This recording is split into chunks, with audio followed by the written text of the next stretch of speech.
આરબીઆઈએ loan ધારકોને કોઈપણ પ્રકારની રાહત અત્યારે આપી નથી। આરબીઆઈએ રેપો રેટમાં કોઈપણ પ્રકારનો બદલાવ નથી કર્યો।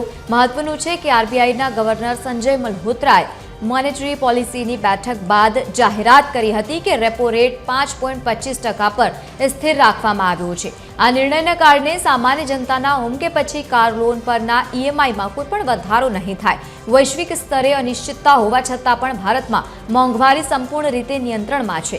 હાલમાં ફુગાવાનો દર પણ 4%ની આસપાસ છે, જે આરબીઆઈની નિર્ધારિત મર્યાદામાં હોવાથી દેશના ઉદ્યોગો અને અર્થતંત્ર પર મોંઘવારીનો કોઈ વધારાનો બોજ નથી। આ સ્થિરતા ભારતીય અર્થતંત્ર માટે સકારાત્મક સંકેત માનવામાં આવી રહી છે।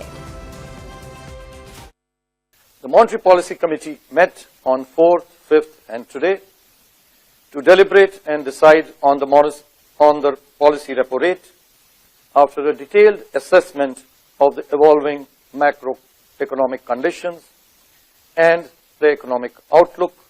The MPC voted unanimously to keep the policy repo rate unchanged at 5.25%.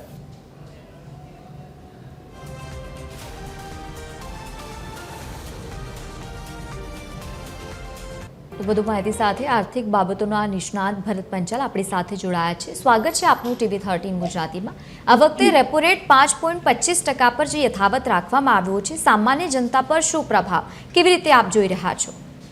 જી, આમ તો જોવા જઈએ તો નવું વર્ષ 2026નું શરૂ થયું ત્યાર પછીની આ રિઝર્વ બેંક ઓફ ઇન્ડિયાની મોનેટરી પોલિસીની પહેલી બેઠક હતી।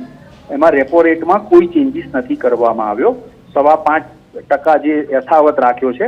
એટલે આ જે રેપો રેટ યથાવત રહ્યો છે એટલે તમારી જે હોમ લોન છે, પર્સનલ લોન છે, વ્હીકલ લોન છે, કમર્શિયલ લોન છે, એના વ્યાજ દરમાં કોઈ ફેરફાર થવાનો નથી।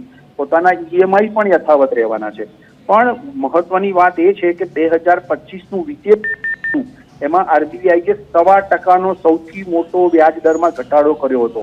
એટલે આ વખતની જે મીટિંગ મળી એમાં કોઈ ઘટાડો કરવાના સંજોગો ઊભા થયા નથી। બીજી તરફ જોવા જઈએ તો ફુગાવાનો જે દર છે, મોંઘવારીનો દર, એ આરબીઆઈના લક્ષ્યાંકની મુજબ છે। પરંતુ આ એમપીસીની જે મીટિંગ મળી અને આજે જે પૂરી થઈ છે એમાં મહત્વની વાત છે કે ભારતનો જે નાણાકીય ગ્રોથ છે 2026 માટે એના ગ્રોથનું અનુમાન એમણે વધારીને 7.4% કર્યું છે। એટલે આરબીઆઈને એમ છે કે ભારતનો ગ્રોથ આગામી દિવસોમાં આગળ વધુ વધશે।